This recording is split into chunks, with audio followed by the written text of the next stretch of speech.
जय श्री राम सभी को। पहले आप ये वीडियो देखें। हमें एक आपसे जानना है कि हम जो है छोटा परिवार में जन्म लिए हैं और उस योग नहीं है, पर हमारे गुरु महाराज जी सेवा भक्ति देखकर बचपन से संतों की सेवा में रहे हैं। अच्छा। गौ सेवा किए हैं, संत सेवा किए हैं, तो महाराज जी के जो भी हम आज्ञा पालन करते हैं, महाराज जी जो कहें वो करते आ रहे हैं। महाराज जी ने कहा कि बेटा अब तुम्हें भागवत सेवा करना है, तो हम भागवत सेवा कर रहे हैं। अभी तक बिहार की कई जिलों में 77 कथा कर चुके हैं ठाकुर जी की प्रेरणा से, गुरु महाराज जी की आज्ञा से।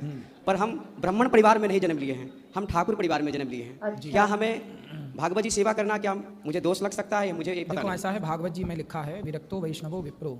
आप सत्संग करिए, आप समाज को ज्ञान दीजिए, पर व्यासपीठ में बैठने का कार्य केवल ब्राह्मण को ही ईश्वर की ओर से सौंपा गया है। जैसे स्त्री को ही सौंपा गया है ये काम कि स्त्री ही माँ बन सकती है, स्त्री ही बच्चा पैदा कर सकती है। आप ज्ञान सबको दीजिए, ज्ञान देने में बुराई नहीं है, रास्ता सबको बताइए, समाज की सेवा खूब करिए, पर जो कोई अनुष्ठान कराता है वह कार्य केवल ब्राह्मणों को ही करना चाहिए। अच्छा। हमारे आचार्य श्री विजेंद्र बाबा जी महाराज ये आज्ञा 2019 में दिए। 2019 से निरंतर बोले कि 1008 कथा आपकी करनी है। उन्होंने जो भी कहा आज तक मैं करते आ रहा हूँ। उन्होंने कहा साष्टांग दंड सेवा करते अयोध्या की यात्रा करिए, तो पटना से 14 महीना तक यात्रा मेरी चली।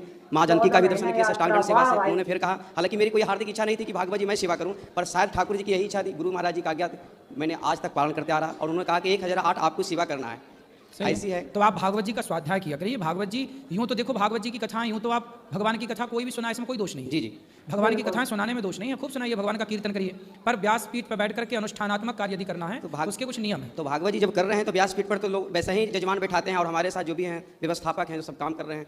अब हमको छोटे स्तर से कथा किए, पर धीरे धीरे बहुत विशाल रूप में कार्यक्रम हो रहे हैं। अब हम सस्पेंशन में है कि करें या नहीं करें। अब महीने में 2-3 कथा तो कर ही लेते हैं। आज़ादी करके बिहार में ही कथा होती है, आसानी से लोग निःशुल्क सेवा देते हैं, कोई खर्च बर्च तो होता नहीं है, निःशुल्क करवा लेते हैं। हाँ हाँ ठीक है, आप भगवान की कथा प्रवचन किया करिए, राम जी का गुणगान गाइए, कृष्ण जी का गुणगान गाइए। जो अनुष्ठानात्मक कार्य है, जैसा विधि है वो मैंने आपको कही। बाकी अच्छे कार्य जो हैं, कथा सुना करके समाज को भगवान की भक्ति की ओर लाना, इसमें किसी के लिए कोई आपत्ति की बात नहीं है। आपकी प्रति जो बांके बिहारी की जो असीम कृपा है, उस कृपा को देख के मैं अपने आप को बहुत प्रसन्न हूँ कि इतनी सुंदर सनातन धर्म के मानने वाले अनेकों संत महात्मा भक्त आए, पर पहली सेवा आपके द्वारा शुरू हुई अखंड महाभंडारा और माओं की सेवा। हमें बहुत अंतः से जो है सेवा भक्ति हमारे अंदर भी जागृत हो गई कि हमें भी ऐसी कृपा करे बांके बिहारी की, हमें भी ऐसी सेवा करने का मौका मिले और करूं। बोले बांके बिहारी लाल की जय। और किसका सवाल? दादाजी को दे। गुरुजी राधे राधे। जी गुरुजी, मैं छत्तीसगढ़ के कोरबा जिला से हूँ। गुरुजी, मेरी छोटी बुआ आपको राधे राधे बोलने के लिए बोली है। राधे राधे। जी गुरुजी। गुरुजी, पहला सवाल मेरी बुआ का है, वो लड्डू गोपाल की सेवा करती है, तो क्या वो शंख बजा सकती है? कौन शंख बजा सकती? बुआ, बुआ की सवाल है। बुआ? हाँ जी। ऐसा है कि शंख ना लक्ष्मी जी के भाई होते हैं। जी गुरुजी। तो आपकी जो बुआ हैं वो भी एक लक्ष्मी है जी, तो शंख उनके भाई हुए। जी गुरुजी। तो भाई को क्यों बजाना है? जी गुरुजी, दूसरा सवाल मेरा है, क्या शंकर भगवान और भगवान श्री कृष्ण जी का माला जप एक ही माला से कर सकते हैं, नाम जप?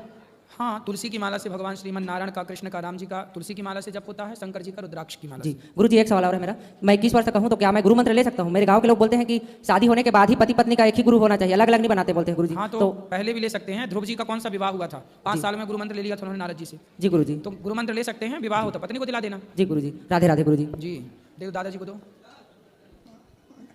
महाराज राम राम। राम राम। राधे राधे, जय श्रीमन नारायण।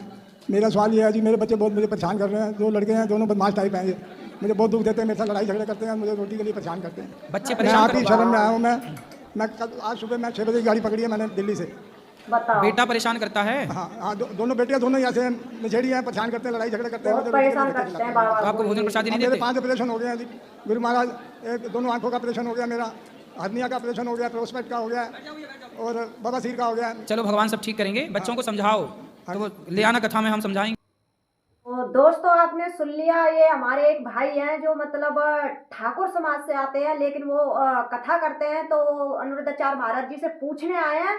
तो आप अपनी राय रखें। जो हमारे भाई हैं जो मतलब अनिरुद्धाचार्य महाराज जी के कार्य से बहुत ही प्रभावित हुए हैं, क्योंकि उन्हें बहुत अच्छा लगा कि जो हमारे अनिरुद्धाचार्य महाराज जी वृद्ध माताओं की जो सेवा करते हैं, जिनको मतलब भूखे को खाना देते हैं, जो जितने भी वहाँ पे आते हैं, जो वृद्ध माँ बाप आते हैं, जैसे जिनके बेटे होते हैं वो बेटे बहू छोड़ के चले जाते हैं, या फिर वो खुद ही आ जाते हैं। ये चीज से हर कोई अनिरुद्धाचार्य महाराज जी के इस काम से हर कोई प्रभावित होता है, और कहीं ना कहीं बहुत ही इन पे प्राउड फील करता है कि कोई ऐसा संत, कोई ऐसा कथावाचक, महान कथावाचक है जो मतलब इस तरीके का काम कर रहा है।